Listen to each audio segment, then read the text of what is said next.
లోపల పరిశుద్ధంగా, పవిత్రంగా ఉండాలంటే ఈ ట్రూత్ మనకు తెలియాలండి. ఈ సత్యం మనకు తెలియాలి. ఏంటి ఆ సత్యం అంటే, మనము పరదేశులము, యాత్రికులము. ఈ లోకానికి సంబంధించినటువంటి వాళ్ళము కాదు. పరదేశి అంటే అర్థం ఏంటంటే, వేరే దేశానికి సంబంధించినటువంటి వాడు.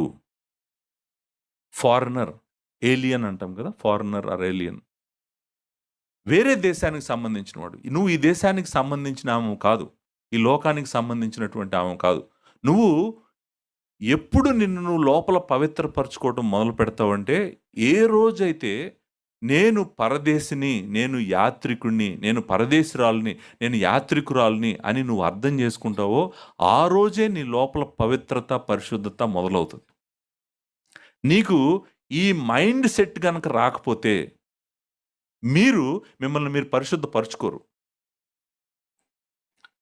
ఇక్కడ ఆ మాట అన్నాడు కదండి, మీరు పరదేశులను యాత్రికులనై ఉన్నారు కాబట్టి గనుక అనే మాట ఉంది కదండి. కాబట్టి కనుక అంటే అర్థం ఏంటంటే, నువ్వు ఈ లోకానికి సంబంధించిన వాడివి కాదు.